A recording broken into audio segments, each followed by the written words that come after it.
Salut, faut absolument que je te dise un truc, mais avant j'ai une question pour toi. À ton avis, l'équitation, c'est un bénéfice ou une contrainte pour le corps du cheval? C'est quoi les critères concrets qui font que ton équitation devient un bénéfice pour ton cheval? Bonne question, hein? Je suis ravie de te dire que je vais t'aider à répondre à tout ça le mardi 17 février à 20h pendant un webinaire gratuit. Je vous donnerai des clés d'observation, on parlera biomécanique, on parlera fonctionnement du cheval, on parlera aussi technique équestre pour que tu puisses adapter ça à ta propre pratique avec ton propre cheval. Le programme s'annonce complet et hyper intéressant. Alors si toi aussi tu veux venir vivre cette soirée avec nous, les inscriptions, ça se passe sur le site morganpenquin.fr/webi, W-E-B-I. J'ai hâte de vivre cette soirée avec vous. Salut, j'espère que tu vas bien. Je suis hyper contente de te retrouver pour ce nouvel épisode de podcast et le programme s'annonce croustillant puisque le thème de cet épisode de podcast, c'est quand le corps du cheval parle avant son comportement.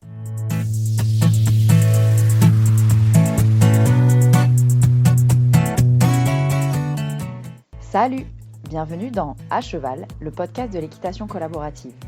Je suis Morgane, je suis coach en équitation et j'accompagne mes élèves, peu importe leur discipline ou leur niveau équestre, vers plus de collaboration dans leurs échanges avec leur cheval. Si tu es cavalière et que tu es à la recherche de connaissances, de tips, de réflexions ou d'exos pour que ton équitation devienne plus collaborative, alors tu es au bon endroit. Dans ce podcast, je te partage seule ou avec mes invités tout pour t'inspirer et que tu puisses développer l'équitation dont tu rêves avec ton cheval. T'es prête ? Allez hop, à cheval ! On est parti pour cet épisode. Je suis hyper contente de vous le proposer. On va évidemment parler au cours de cet épisode de ce que nous permettent les lunettes de la biomécanique. Vous savez, je dis très souvent que la biomécanique, pour moi, la compréhension de la biomécanique du cheval et du fonctionnement du cheval, c'est avant tout et avant de chercher à adapter quoi que ce soit dans notre travail ou dans notre quotidien avec notre cheval, c'est avant tout une paire de lunettes qu'on peut chausser. C'est une paire de lunettes qui rend tous les signaux du corps du cheval plus clairs. C'est comme si vraiment on est myope et on nous met une paire de lunettes et paf, d'un seul coup, on voit ce postérieur qui se pose un peu à côté de la trace de là où il devrait se poser. On voit ce dos qui pourrait en vrai monter un peu plus si notre cheval utilisait sa sangle thoracique. On voit, j'ai presque envie de dire surtout, pourquoi ce dos ne monte pas. Peut-être que tout ça vient d'une raideur lombaire qui fait que le cheval a du mal à engager et donc il a du mal à monter son dos ou monter son garrot. Moi j'aime bien parler du garrot parce que je trouve que c'est assez visuel comme endroit, c'est assez... Enfin bref, on comprend bien de quoi on parle quand je parle du garrot qui monte, puisque c'est bien ça qu'on cherche en vrai, au-delà du dos, c'est vraiment le garrot. Bref, mais je vais pas m'étendre là-dessus, c'est pas le sujet d'aujourd'hui. Quoi qu'il en soit, ces lunettes, elles sont vraiment géniales à chausser quand on travaille les chevaux, mais aussi quand on ne les travaille pas, puisqu'elles nous permettent de repérer les fonctionnements habituels de nos chevaux, et donc tous les fonctionnements qui se modifient avant qu'ils deviennent des problèmes comportementaux. Parce qu'en réalité, franchement, un cheval qui se met debout, alors on peut avoir une composante émotionnelle, de mon cheval se met debout parce que pour lui il y a trop d'émotions et du coup ça fait péter la soupape. Mais très souvent, en vrai, avant de se mettre debout, il y a plein d'autres signaux qui pouvaient nous dire que en vrai, ce qu'on était en train de lui demander, c'était vraiment pas facile pour lui, ou la façon dont on est en train de lui demander, c'est quand même pas ce qui lui rend la tâche la plus évidente. Je vais prendre un exemple classique, mais en vrai qui déclenche beaucoup le fait des chevaux à se mettre debout, c'est la demande de reculer, par exemple. Je reçois beaucoup d'élèves qui me disent franchement le reculer maintenant je suis plus très chaud parce que c'est là où mon cheval il me propose toujours de se mettre debout. Oui, mais avant ça, en vrai, quand on a ces lunettes de la biomécanique, quand on a chaussé nos lunettes qui nous permettent de repérer le fonctionnement de notre cheval, peut-être qu'au lieu de continuer à lui demander alors que c'était dur pour lui, on se serait rendu compte que, en vrai, avec ses raideurs lombaires, pas facile. Ou avec ses conflits de processus épineux, pas facile. Ou avec ses ulcères gastriques, pas facile. Et tout ça fait que, en vrai, on voit avant qu'il se mette debout, en vrai, ça faisait des semaines qu'il était en train de se dégrader, se reculer. Et qu'il n'arrivait pas à diagonaliser, par exemple. Il n'arrivait pas à reculer droit. Il n'arrivait pas à reculer avec les deux postérieurs dans le même axe. Dans l'axe des antérieurs, chacun son antérieur respectif, n'est-ce pas? Mais en tout cas, qu'on avait ce postérieur droit qui venait se décaler de sa ligne. Et donc, c'est difficile pour lui de se remettre en ligne. Mais pourquoi? Parce que quand on le regarde plus précisément, on voit que ce postérieur-là, il fonctionne comme ça aussi quand notre cheval il marche en avant et que ça vient de sa dissymétrie naturelle, par exemple. Un autre exemple qu'on pourrait prendre, c'est un exemple d'un cheval, par exemple, qui me vient là, qui est le cheval d'une élève qui avait des difficultés dans les épaules en dedans. Mais pareil, il a des problèmes comportementaux dans les épaules en dedans, c'est-à-dire que lui, il faisait ses épaules en dedans, mais il venait se piquer, il venait prendre le galop dans ses épaules en dedans. Par exemple, il venait ralentir ou presque s'acculer, s'arrêter et parfois reculer. Et pareil, il faisait ça toujours à une seule main. Donc ça, on est sur des problèmes comportementaux, mais qui, en vrai, quand on voit fonctionner le cheval dès le départ, c'était, alors pas attendu, ce serait beaucoup dire, parce que ça peut toujours bien se passer, mais il y avait des choses dans le fonctionnement de départ qui auraient pu nous mettre la puce à l'oreille de, en vrai, l'épaule en dedans à droite, là, pas chaud pour ce cheval.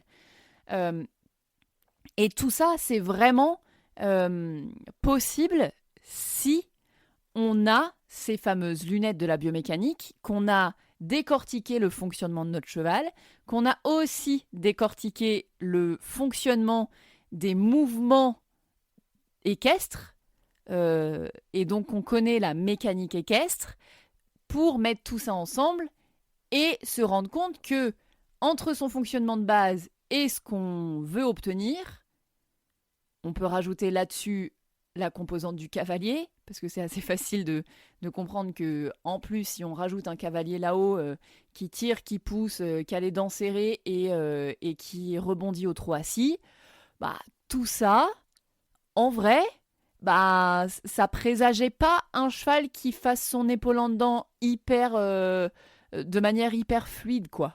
Et peut-être que on aurait pu s'adapter avant si on avait remarqué que le corps de notre cheval, en fait, finalement, il nous parle.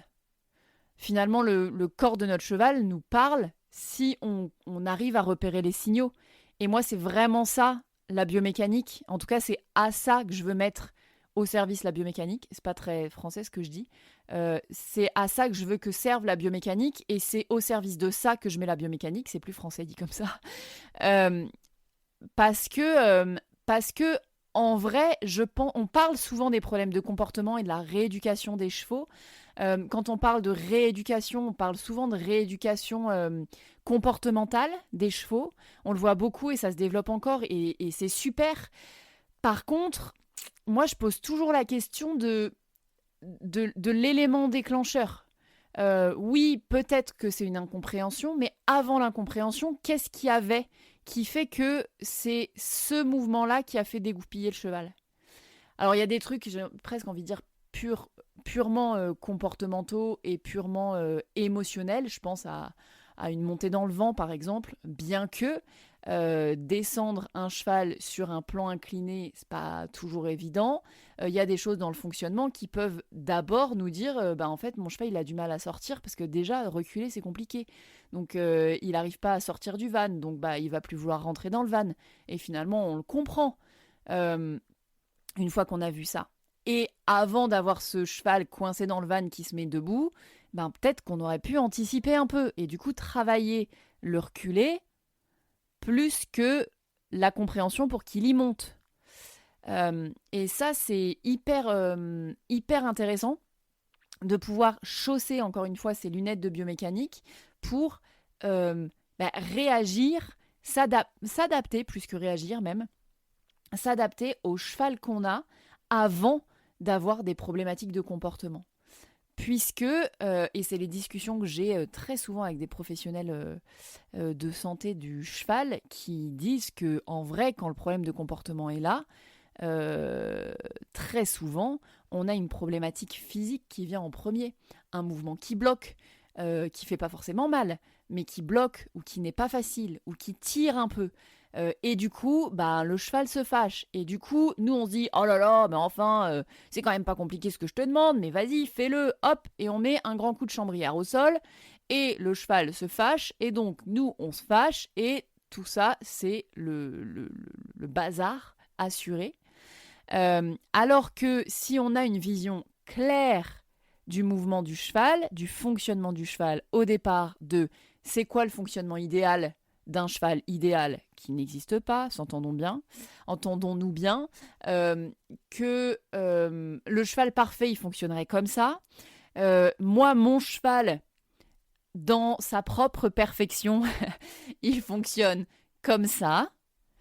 Et les mouvements que je lui demandent des efforts à telle ou telle partie du corps de mon cheval, qui est soit un point de force, soit un point de faiblesse du corps physique de mon cheval. Et donc tout ça fait que si je lui demande ce mouvement de cette manière-là qui n'est pas cohérent avec son fonctionnement, c'est là qu'on peut commencer à avoir des problématiques émotionnelles et des problématiques de comportement aussi. Je pense à... Il y a 12 millions de sujets, il y a 12 millions d'exemples qui me viennent en tête, mais il y a vraiment ce truc de finalement, quand on lire le corps du cheval, c'est entendre ses messages. C'est vraiment ce truc-là qui me vient en premier, c'est plus on est fin dans notre lecture du corps du cheval, plus en vrai, on prend des messages sur tout, sur la façon dont il marche, sur la façon dont il trotte, dont il galope, mais la façon dont il marche aujourd'hui, la façon dont il réagit dans son corps à nos premiers exercices, sans forcément attendre le fouillement de queue, le nez qui se pince ou je ne sais quoi. Ah tiens, c'est marrant, son postérieur, il s'engage pas comme d'hab, ou il va pas sous la masse comme d'hab. Et, et alors en vrai, souvent c'est accompagné d'un petit signal d'inconfort, d'un petit ou d'un gros d'ailleurs. Mais ah tiens, son jarret il plie pas comme d'habitude. Ah tiens, il a un truc en lombaire qui fait que son dos fonctionne pas comme d'habitude, ou en tout cas son dos fonctionne pas comme d'habitude. Si je le regarde marcher, je me dis qu'il y a un truc qui bug au niveau lombaire. Ça, je vous parle d'expérience parce que Yoki, c'est souvent cette zone-là qui commence à bloquer en premier. Et le truc génial, c'est que justement, et c'est là que c'est hyper intéressant et que c'est vraiment génial, c'est que on me dit souvent, j'ai beaucoup de retours de gens qui me disent « T'as de la chance, toi t'as un cheval qui est hyper stable émotionnellement et en même temps il dit tout. » Bah ouais les gars, mais en même temps il dit tout parce que moi j'ai effectivement une paire de lunettes et le Google Translate dans ma poche là qui me permet, donc aka la biomécanique, qui me permet de comprendre avant que ça parte en vrille qu'il y a un problème. Ou en tout cas, même quand il me dit là, c'est pas dingue, ça peut me faire une sonnette d'alarme qui me dit ok, là, il est en train de me dire que c'est pas dingue, où est-ce que ça bloque ? Je sais où regarder pour savoir où bloque, où ça bloque, et je peux réagir hyper tôt et réadapter soit mes exercices, soit faire intervenir un professionnel de santé hyper tôt. Mais tout ça, clairement, il n'a pas besoin de sauter en l'air. Je me suis déjà rendu compte depuis 1 heure qu'il y avait un problème. Et je pense que c'est ça la clé de la réussite. Et c'est aussi pour ça que je touche du bois. Je touche du bois, mais je pense que c'est une question de relation, de communication, de tout ça. J'ai un cheval qui ne saute pas en l'air. Quand je suis à cheval dessus, en tout cas, parce que quand il joue avec ses potes dans le pré, c'est une autre histoire. Mais clairement, je n'ai pas ces problèmes-là avec ce cheval-là. Et clairement, au vu de la quantité d'informations qu'il me donne d'un point de vue comportemental, sans... encore une fois, il n'a pas besoin ni de sauter en l'air, ni se mettre debout pour que j'entende les messages. C'est une oreille qui se penche, un nez qui se fronce, une queue qui fouaille alors que d'habitude, elle ne fouaille pas sur ce mouvement-là. Et j'ai entendu. Et avec ces lunettes de la bioméca, je suis capable de dire, alors je ne suis pas la science infuse et je ne suis pas Dieu, absolument pas. En tout cas, j'ai les lunettes qui me permettent de dire, je pense que ça bug à tel endroit. Je pense que ça bug à tel endroit où j'ai cette sensation-là. Et je peux contacter les professionnels compétents aussi parfois, parce que je suis propriétaire de mon cheval, et donc je peux aussi avoir les dégoupillages ou dégoupillements un peu émotionnels de dire « Oh mon Dieu, mon cheval ne va plus du tout, ça va pas, c'est une horreur » et tout ça. Je peux assez vite monter dans les tours, je me connais très bien. Mais je peux... appeler les professionnels et au lieu de dire il y a un truc qui bug, je peux dire voilà ce que je sens, voilà ce que je vois, ça ressemble à, et puis le professionnel m'oriente sur essaye de faire ça avant que je vienne, ou essaye de faire ça cette semaine et on voit si je passe la semaine d'après, ou effectivement arrête tout et j'arrive dès demain. Donc il y a un vrai échange qui est constructif aussi avec les professionnels et qui me permet, je vais le placer ici aussi, de choisir mes pros avec beaucoup plus de, j'avais envie de dire qualité. Ça ne veut pas dire que les pros avec lesquels je ne travaille pas ne sont pas des pros de qualité, mais en tout cas, j'ai une entière confiance dans les pros, pas parce que je ne suis pas capable de juger leur travail, pas parce qu'ils font un truc que je comprends pas. Par contre, je suis capable d'estimer leur travail parce que je vois un avant-après. Parce que je vois là où ça a un impact sur mon cheval, ou pas d'ailleurs. Et parce que je suis franchement, je suis hyper exigeante sur la manière aussi dont on l'amène à mon cheval. Moi, je n'ai pas bossé pendant des années la collaboration avec mon cheval pour qu'un professionnel de santé vienne et l'attache hyper court le long d'un mur pour surtout pas qu'il bouge et pouvoir faire sa manip tranquille avec un cheval qui surtout en dit le moins possible, quoi. Donc ça, c'est vraiment... et alors clairement, sur ce sujet-là, il n'y a pas un pro qui va pouvoir me dire qu'on travaille mieux en faisant comme ça. En tout cas, c'est absolument pas ceux avec lesquels je travaille. Mais... tout ça, ça permet vraiment au quotidien d'avoir des infos, mais tout le temps de nos chevaux et d'avoir des échanges de qualité avec les pros avec lesquels on travaille. Bref, j'aime bien cette phrase de quand on sait lire le corps de notre cheval, en vrai, on reçoit ses messages. C'est, je pense, la conclusion que je vais donner à cet épisode de podcast de quand le corps du cheval parle avant son comportement. Parce que c'est vraiment plus on affine nos lunettes, plus les verres de nos lunettes biomécaniques sont performants, plus on se rend compte qu'on n'a plus de problèmes de comportement avec nos chevaux. Ou vraiment, qui sont diminués vraiment de beaucoup, quoi. Et c'est pas forcément pour ça qu'on vient en premier lieu à la biomécanique. Pour autant, c'est exactement ce qui se passe. Voilà, donc je vais conclure cet épisode de podcast. Si jamais il vous a plu, comme d'hab, vous pouvez venir me le dire sur Instagram. Et en attendant, si vous aimez le podcast, n'oubliez pas d'aller lui mettre 5 étoiles et ou un commentaire sur la plateforme d'écoute que vous utilisez. Et si vous voulez être mis au courant des prochaines sorties d'épisodes, abonnez-vous. Sur ce, moi je vous laisse ici et je vous dis à la semaine prochaine pour un nouvel épisode de À Cheval, le podcast de l'équitation collaborative. À plus!